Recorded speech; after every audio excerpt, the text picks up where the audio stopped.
Before we dive into Season 1, we're bringing you with a special prelude, Season 0, Flirting with Design Technologies.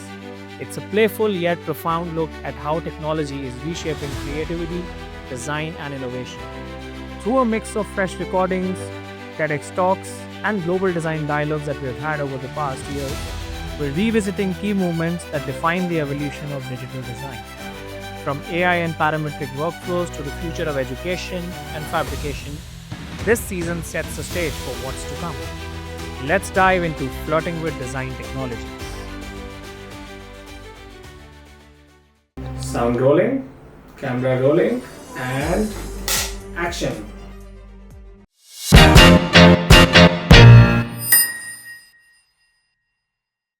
So I think it's mostly the tools that shaped the kind of architecture that was built. If we go back in time, giving an example of one of my favorite architects, Frank Gehry.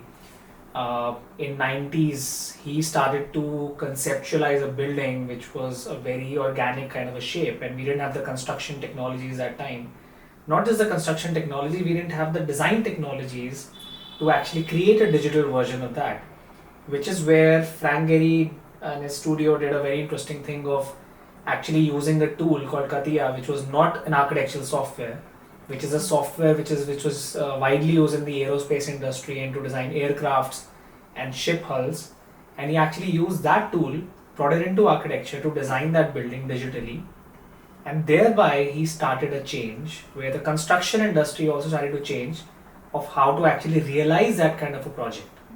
So I think it's to do with a lot of tools that one smart person starts to use a tool in a smart way. Wherein most of the time those tools are not even from that industry or from that profession or not meant to serve that profession. Hi, welcome back to Breaking Complexity podcast. I am Arushee. I'll be your host for today along with Sushant Verma. We are here at Season 0, Episode 2, where we break down non-linear trajectories, curvilinear design, and computational creativity. In today's episode, we go beyond facades, quite literally. We explore how computation is reshaping building skins and what happens when we break free from the grid. So, for centuries, buildings have followed a strict grid, typically right angles, repetitive modules, predictable forms. But what happens when we throw that rulebook out? That's where we get facades that breathe, respond, and evolve. So, conventionally, architecture has all been about grids working in orthogonal manner. That's pretty much because how the tools were shaping the designs that we were doing. In fact, if we go back in time, how architecture started when people were building simple homes, we had the simple tools of measuring with, let's say, a piece of a brick or a stone. So you could measure that and make things at right angles. Then over a period of time when things evolved, we got a parallel bar to draw and sketch out and draft. That's where the architecture that was shaped during that era was all orthogonal. Till the time we had the invention of the set square, where we could measure the angles. So the moment that tool came into the perspective, you could actually draw angles. So if you look back to the historical buildings, monuments, most of them would be orthogonal. That was because there was no way to measure the angles accurately to be able to construct it at that time. The moment the set square came into the picture, you could measure angles, things became angled, accented, obtuse in different ways, and then came the French curves. When the French curves got invented, you could actually draw buildings which are curvilinear. You could measure things in curve. Until that time, you could not measure a curve. You could measure a line but not a curve.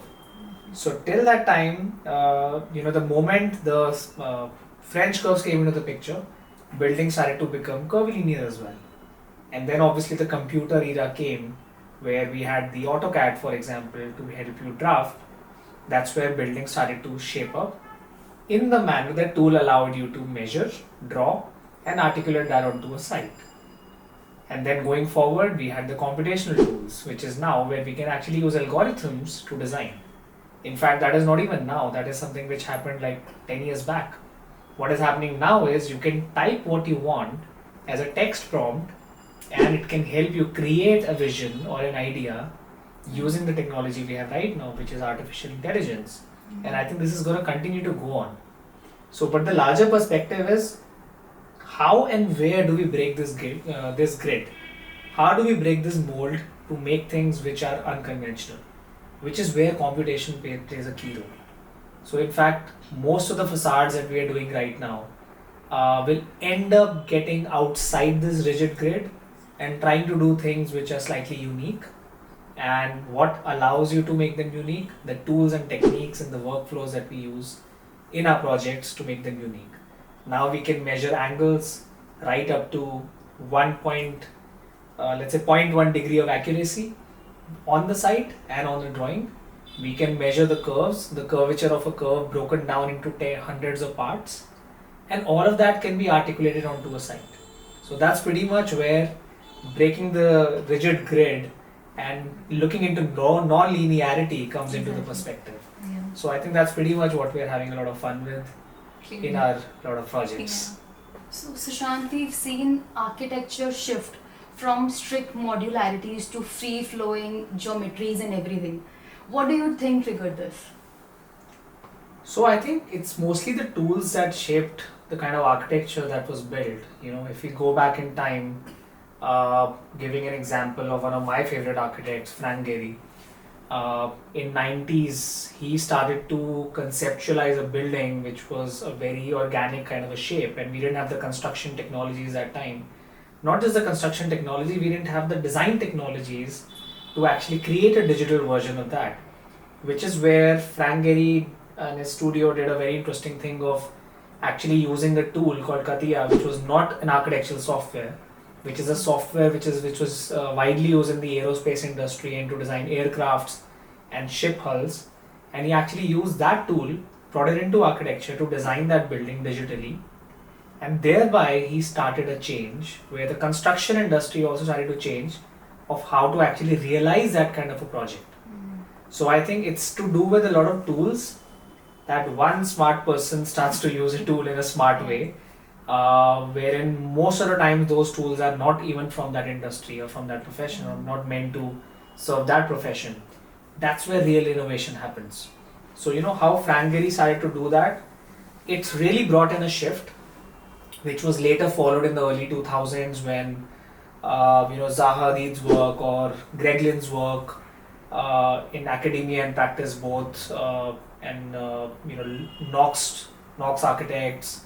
There are a few more other studios who really experimented a lot, and then obviously came Patrik Schumacher coining the term of parametricism in around 2007 in one of his books, which actually changed the industry in a big manner, I would say.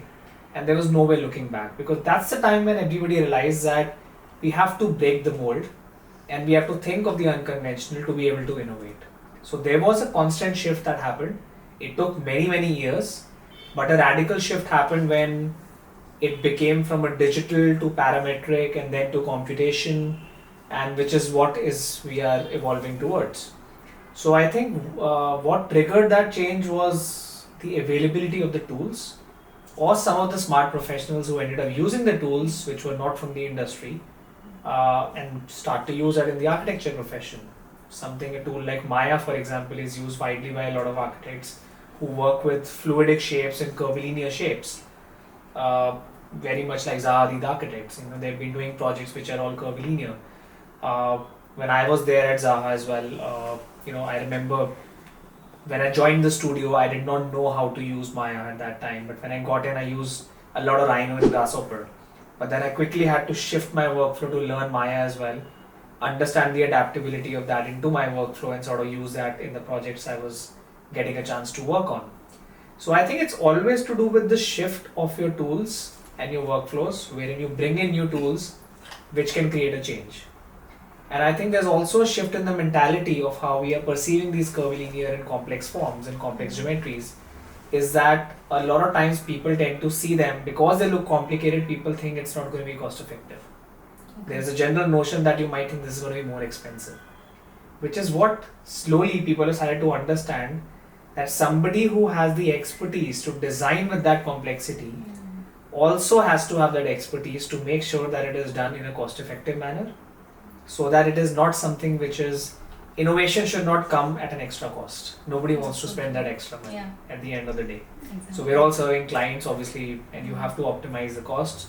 So I think we have over the last 10 years or so managed to work on a lot of projects where we've really optimized and rationalized the geometry to bring down the cost, which has become a key parameter and a key takeaway for many of our projects. That while they are iconic, while they are unique, we're also playing in the realm of being cost effective and sustainable. So all of these aspects come into the picture. So just asking this question for our viewers who are not really well versed with these concepts. As you mentioned, can we say that 2000s was a revolutionary period for the computerization and everything in the world, in the realm of architecture? Yes, I think it would be that's a good observation. And around 2000s was actually a time when actually a radical change and shift happened. Uh, I think it really started in so every era has had a different kind of a radical movement. Like in the early 80s, and nobody was using a computer, all the designers and architects were sort of working with hand drafting and sketching. So it was the design workflow was constrained, restricted to that. And then the computers definitely opened up a new avenue of floodgates of innovation that could happen. Uh, 90s, a lot of people were trying to use computers in unique ways. Yes, yeah, they were trying. So, but where it hit success, which is like at the starting of 2000s, I would say, yes, that was a period when a lot of radical shift happened. And I think in the first 10 years of, the new century, a lot of radical shift happened and a lot of things started to move forward in a different way. So it's more like a generational shift, if I might say, that there was a certain generation which actually pushed the envelope beyond its existing. And then it started to slow down as well, but it started to pace up recently as well. So that keeps on changing. So it's very important to understand and contextualize our sense to where we are and, how innovation needs to be brought forward. In one of your TEDx talks, you spoke that design not just starts with sketches, but basically with algorithm. Can we reflect a little on that? Yeah, so I mentioned that in quite a few of my talks earlier as well. And, recently, one of the TEDx talks I mentioned about the whole process of how we have been navigating from a hand sketching to algorithms. And I think, that's an interesting take on how the evolution has happened. So, yeah, we can have a look into what we spoke about in that talk. The second common aspect between these tech giants is that all of them operate on data-driven technologies. Now, data is being created in this world every second. We are producers of data, we are consumers of data, something we are a part of, we don't realize. And this data is being processed, analyzed, and computed to yield some results. Now, a better word for this is computational technologies. It's fairly a new term. And computational technologies, as I mentioned, it's a fairly new term. We only started to think about computation about 20 years back. And computation is about using big data, about using computers to solve problems, to use precise computation, to use it to surpass the potentials of our human mind. Human mind is very powerful, we all know that. But the computers that we have created can take us much farther away. They can help us achieve much more. Then why aren't we using these computers smartly? And as a subject, computational thinking was started about 20 years back. Now that's 60 years after Alan Turing invented the first modern day computer. And 174 years after Charles Babbage invented the first mechanical computer. We've taken a good sweet time to realize the potentials of computers and computing. And this subject is quite important to us. It does affect our cities we live in. It does affect the buildings we inhabit, and which is something which we don't realize. And I'd like to show you that by giving you a glimpse of the future of design. Designs which are futuristic, designs which are smart, designs that have used computation in their workflow. They can predict the intensities of failures and efficiencies of successes. Here is a transformable meeting space which was recently unveiled by Google and MIT.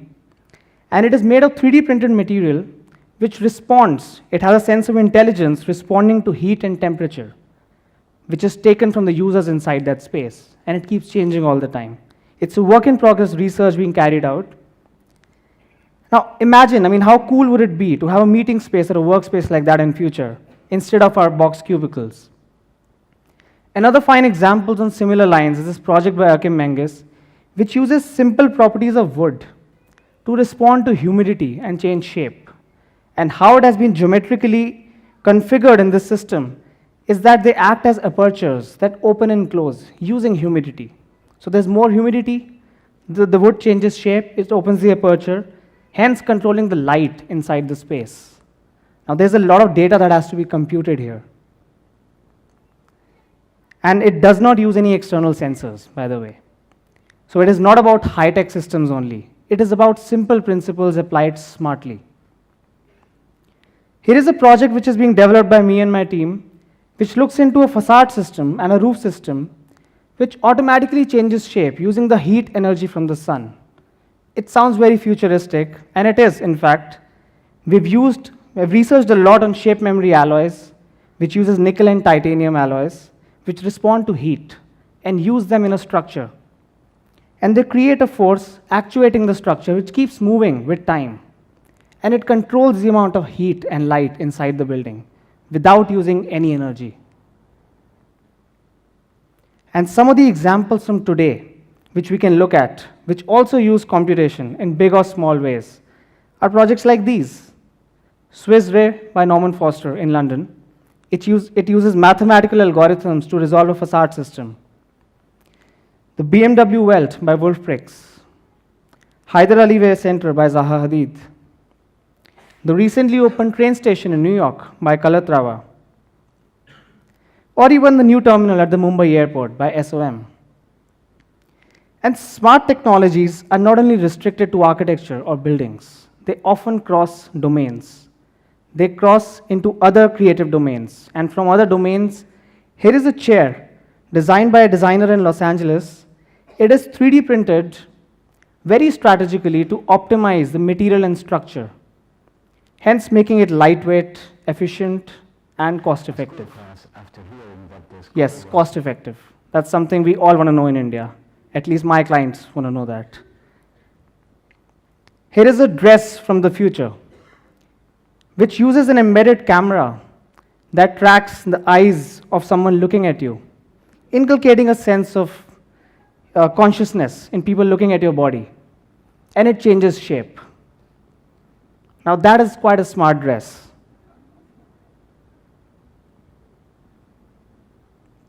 Again, if we scale up back to an architectural system, here is a live video of an algorithm which me and my team wrote, which designs various facade options.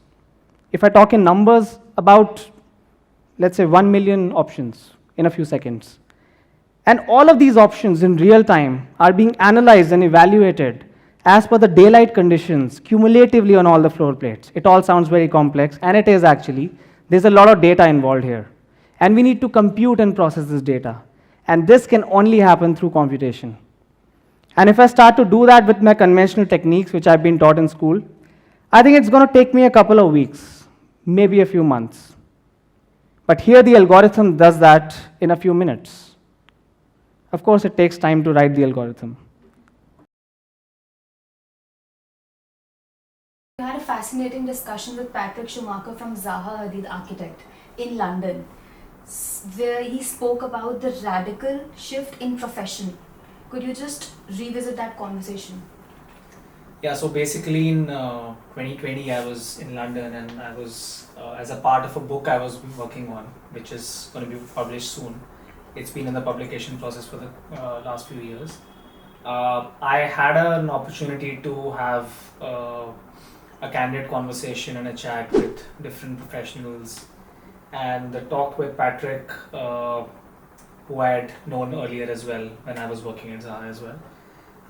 So the talk with Patrik was a very exciting one and interesting one, where we actually candidly spoke about how there has been radical shifts in the profession over the years, how the 90s and the early 2000s really changed the way the profession works, and how different technologies, tools, computational tools have actually been a backbone of a studio like Zaha as well. So yeah, that was an exciting discussion, and we can just take a deep dive into that as well. A lot of times there's a myth that it might be true actually, that because of using technology and the kind of tools that we have, the architectural language and the design language and experience is kind of driven by the tools and technology. There is sometimes a preconceived notion. I mean, but we also select the tools which give us the capacity we need. Right. So if I'm talking about fluidity, complexity, dynamism, this is a condition of our life process of our urban agglomerations, Right. where sites are irregular, Right. where connections to be made are multiple, where you can't fit the arrangements into an orthogonal Right. scheme. So you Right. need to allow for all angles, where you can't deny the utility of curves Right. to make certain connections. Yeah. But also, if you look even just look at structural optimization, and you forget fabrication constraints of, let's say, Fordist mechanical production, then you'll find that curvature, for instance, comes natural as most efficient structure. So a slab should never be a flat slab, it should kind of be a vaulting form. A grid of ribs should never be orthogonal. A beam should never be straight. Right. If you're talking about following moment lines, etc. So that leads, and since engineering has been unshackled from looking up profiles in rule books to an optimization process, that leads straight into parametrism as an aesthetic sensibility and a new language, even purely from the pragmatics of engineering. Same as when you have you want to adapt your building envelope to the conditions of sun exposure directions, solar conditions. That's not even as you go around the corner, or as context dust shading, not through all hours, but differentiates the exposure, and therefore the response can be differentiated.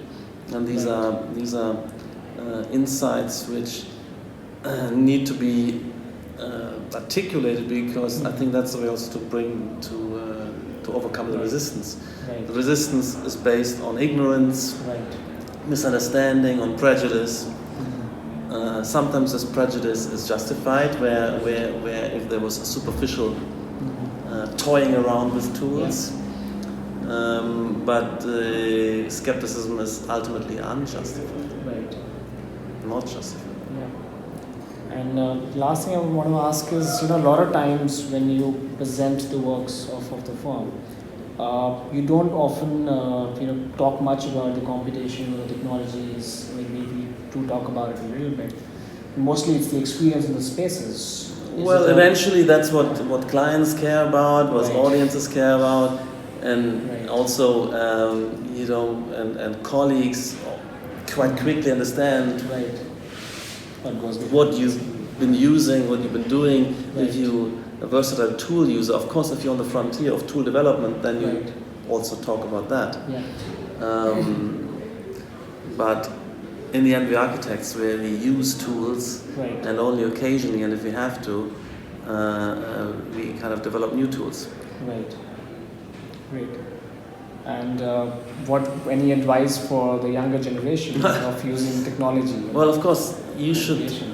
I mean, first of all, the development of tools remains important. If somebody has the intelligence and knack and enthusiasm, which also helps you be on the frontier, because it's not like before architecture had no tool development, it was only the development of forms of a language, of an approach.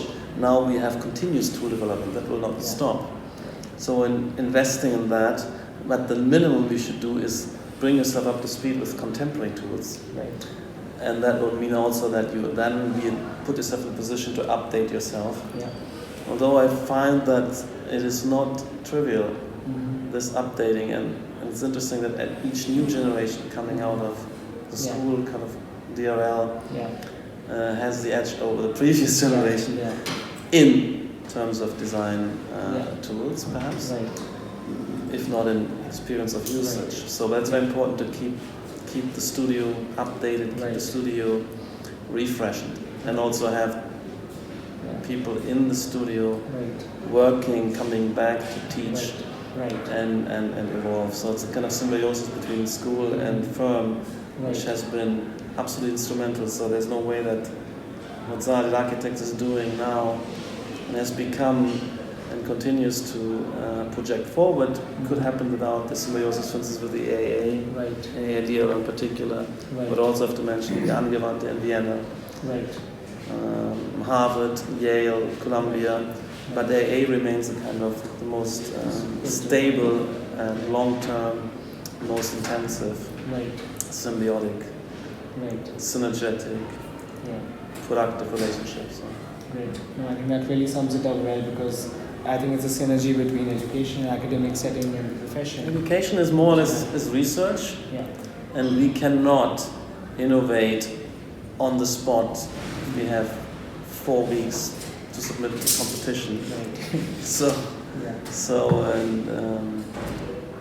that's for a lot of architects been the problem, where their career freezes because they don't find the opportunity to innovate.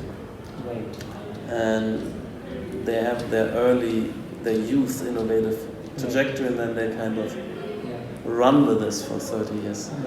We've been different because we continuously rejuvenate through the symbiosis with the research labs. Fantastic. So I think that will sum it up well, and thank you very much. Thank you, guys. I'd also like the listeners to look back into one of the talks that I had with Theodore. So in London in 2022, I was with Theodore Spyropoulos, who's the director of Architectural Association's Design Research Lab. And as a director of AADRL, which has been one of the prominent programs and institutions for advocating design technologies at the forefront, I think I find myself very fortunate that I happened to have a conversation with him about education, technology, architecture. And he was kind enough to show me around the design research lab, the experimentations that were being done by the students over the years, and the innovation that was actually coming out of the lab.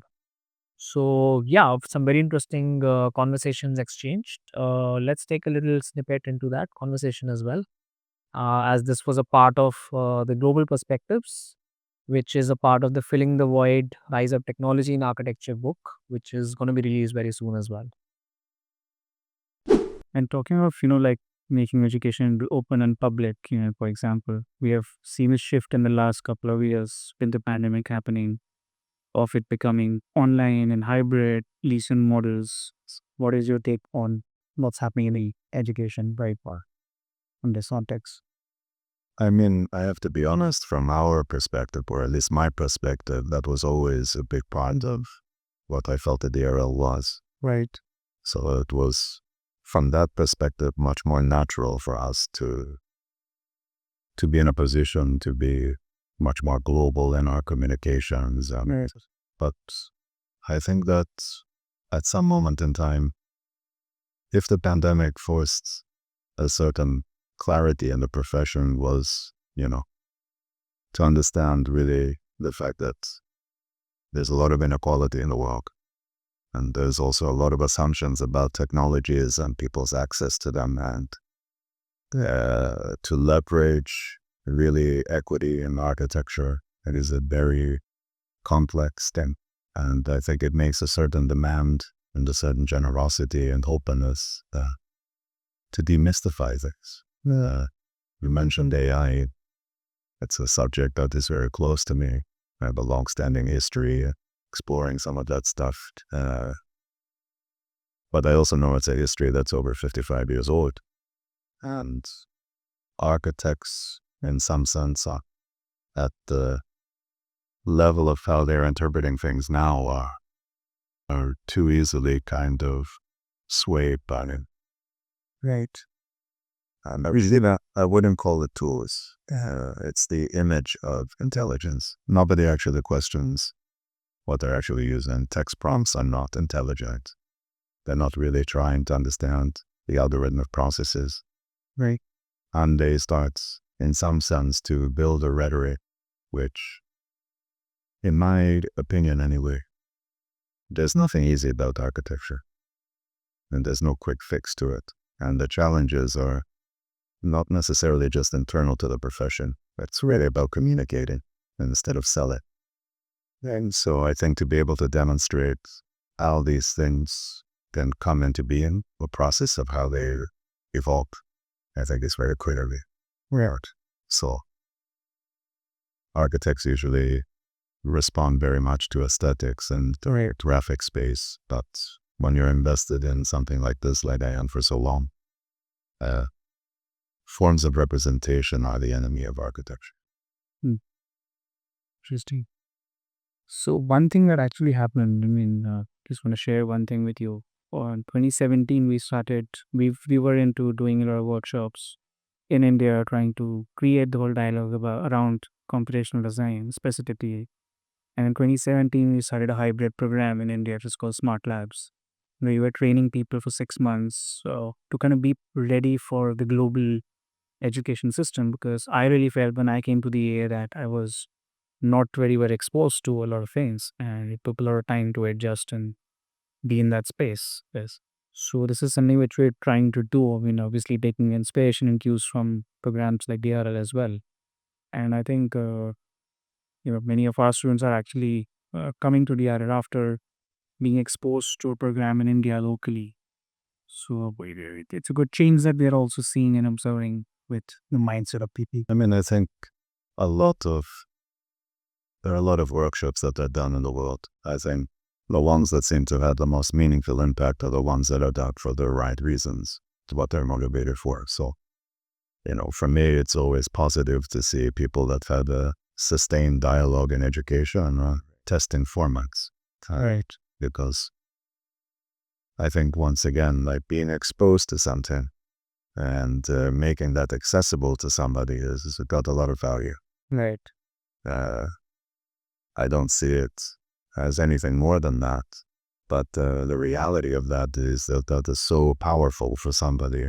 Right.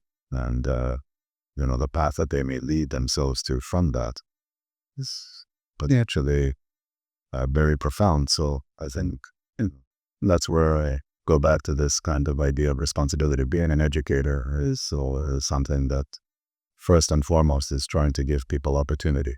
Right. And maybe one of the things that digital tools and parametric tools and all of that helps to shape, if you want to embrace it, is the culture and the community and the idea of open source and all of that.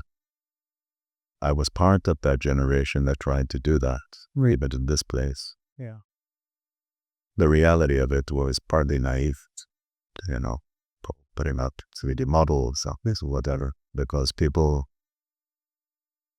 unfortunately, somehow didn't understand that those were meant to almost reverse engineer. If you have access to something or a piece of code, it's not just to kind of change some variables.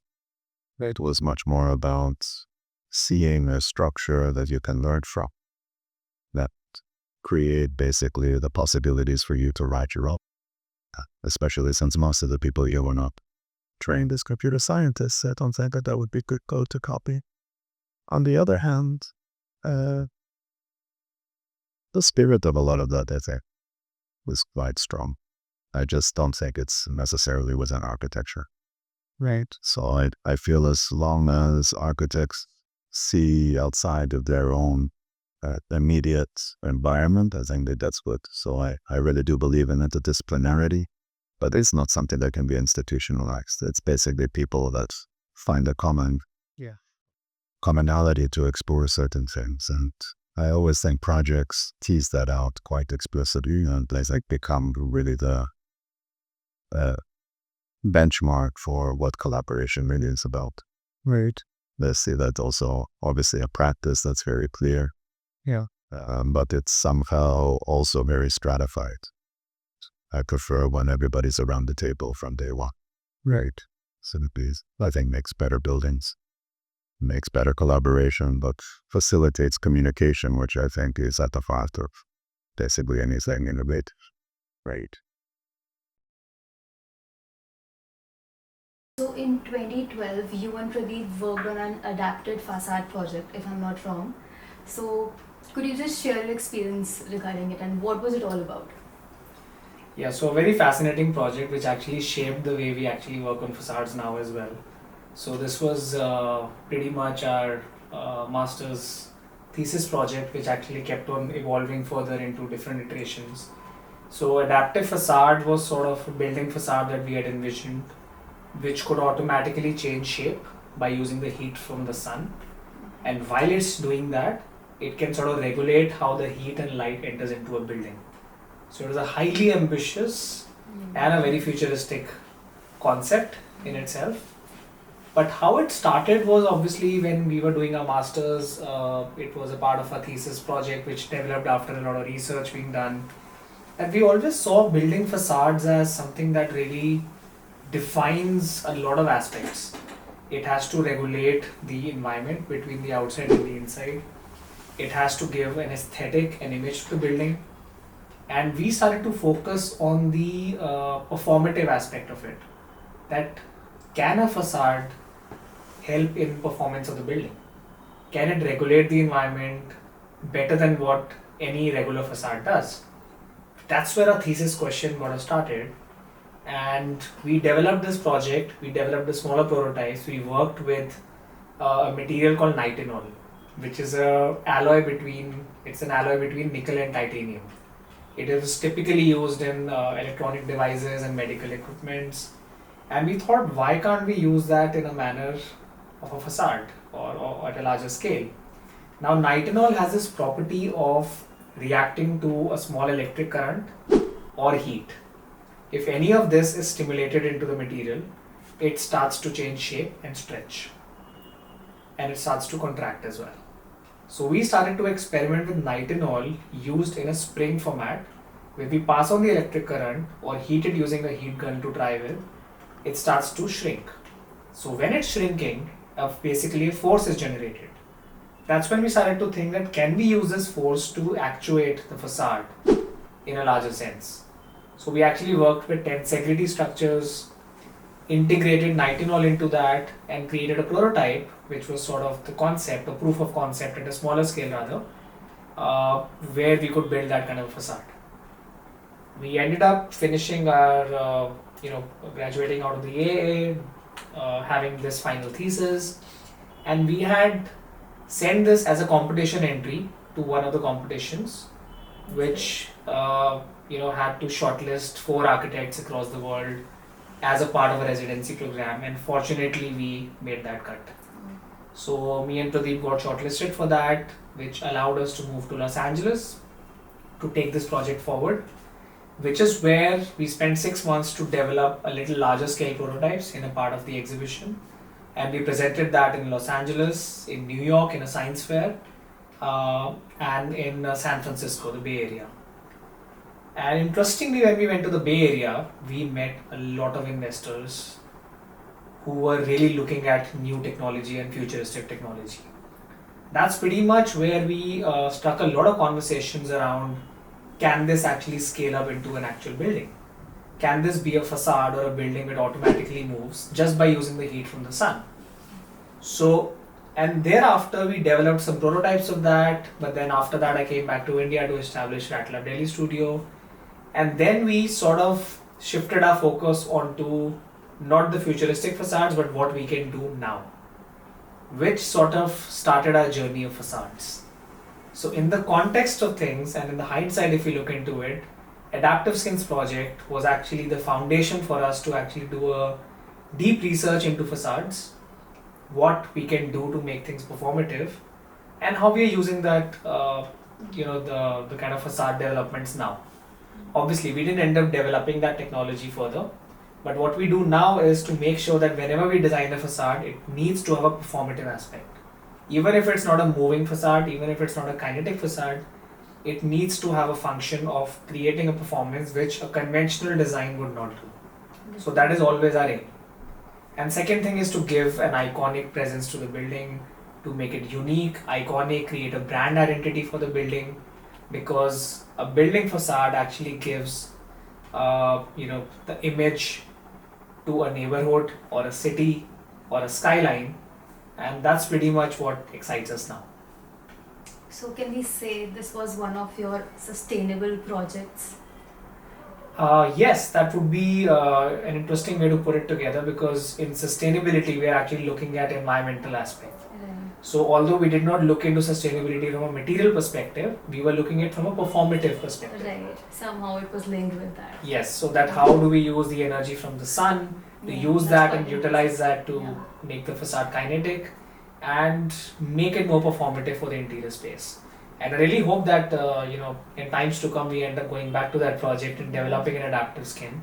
Definitely. People like us are waiting for something of that sort to come up. Yeah, I think that will be like a eureka moment. Yeah. That would be revolutionary, the moment we are able to create buildings which move, which change shape without using any external energy. Just having that kind of idea in your head is creative in itself, creative and amazing in itself. Yeah. I'm glad we're having creators like you.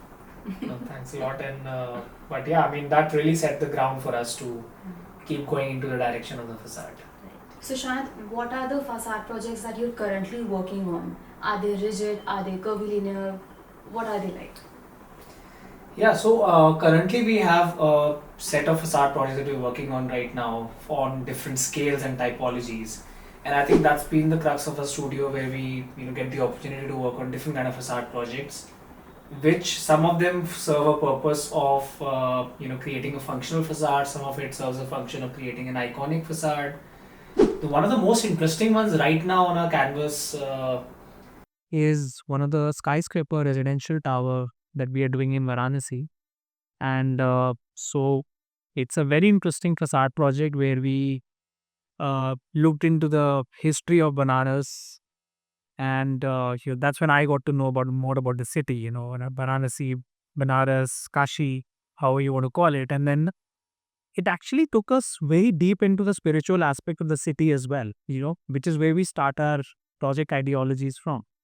And we sort of creating a facade project, which is of a skyscraper residential tower, I think 32 floors or something, which allow us to create an icon, because that will be a add to the skyline of the city.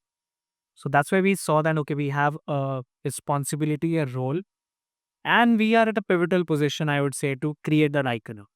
So that is one interesting project, and we are really taking it in a very unique way to take inspiration from the river and taking that into a curvilinear facade. So it's no more rigid, but I would still say this particular project is very interesting because we are doing curvilinear while retaining with the rigid grade. So it's very difficult to define that right now. Obviously, it's a work in progress project. So obviously, once we start to release more information about it, people will start to see how we are actually tackling the rigidity and curvilinearity and fluidity. So that is one of the most exciting projects right now in terms of facade. Then we're also developing something for Kashmir, where we actually looked into the artistic aspect of Kashmir. This is for a hostel block in Kashmir for a university, where we are actually developing a facade which has to represent craft and art of the city. So again, a historical aspect, a traditional aspect being represented in a facade, while also making it more functional and not just aesthetic. So that's a different scale of a project. Then we have a few smaller residential projects where we are uplifting the facade, where we are creating a new architectural project where the facade plays a key role because it's got a very small canvas and we have to make it impactful. So we're trying to work on a few residential projects. Then we're also working on a building skin or a facade of a cafe close to a beach. So it's a beachfront property where we're actually developing a very unique building skin. So there we're tackling more of a structural challenge, looking at the wind loads and wind calculations and creating that building skin. Then we also have a few commercial shopping complexes coming up where we had unique waved facades. So again, working with curvilinearity. Somehow we end up working with curves in very unique ways while keeping it modular and repetitive. So I think that's the constant between all the 565 that I just mentioned right now. Because every time we look into curvilinearity, the cost effectiveness, the customization, all of these aspects come into the picture. So we have to make sure that how do we make it cost effective? How do we make it repeatable? How much percentage of the facade is customizable and how much percentage is modular? So we have to have a balance within that. And a lot of times people come to us with a perspective that, okay, I want a parametric facade, which has to be absolutely unique and crazy looking and all sorts of things. But at the same time, if we just try to go in that direction, you will not have cost effectiveness in the project. So often we have to decode the complexity of such a facade into simple parts and sort of divide our focus and attention on how much we want parametric and how much we want modular. So yeah, these are the interesting facade projects that we are up to right now. So this episode has been a deep dive into breaking grids and getting into creative facades and everything. So I would really like you to reflect on a few words for those people who are trying to integrate computation into their work now.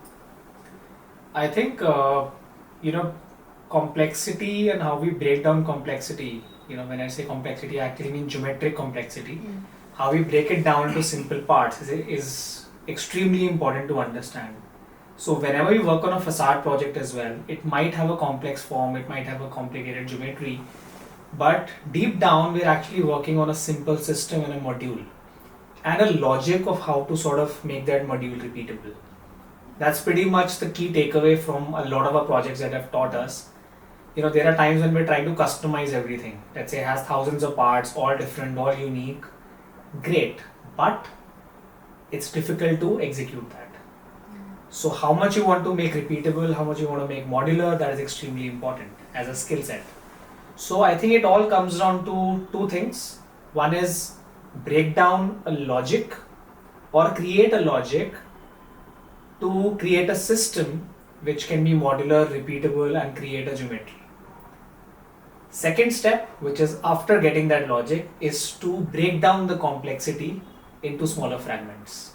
If you're able to crack these two aspects, you can create any sort of form which you can imagine. And also when you're trying to imagine something creatively, we always have that logic and breaking down of complexity embedded into our subconscious mind to be able to create something like that and imagine something like that. So I think the best takeaway for anyone would be to understand that whatever you wish to design, you have to know that it has to be built on a logic to create a system and breaking down the complexity into simple parts, which is what we're trying to do in the Breaking Complexity podcast. And this was episode 2, and it was a good shift from the rigid thought process into a more fluid, curvilinear thought process which we're trying to integrate in a facade. It was fun discussing all of this with you. It was really insightful. I'm glad we had this session today. So we had this lovely talk today about architecture and breaking complexities. If you want to know more insightful details and stories from Sushant, please do follow us on all our channels and do subscribe to us. Links are mentioned below. Thank you. That's it for the episode of Flirting with Design Technologies. Season 0 has been about pushing creative limits, questioning technology's role in design, and embracing the complexity behind innovation. But we're just getting started. Season 1, Don't Play With My Curves, is coming soon, where we take complexity to a whole new level. Stay tuned and follow Breaking Complexity podcasts and subscribe us on all the platforms. We'll see you in the next episode.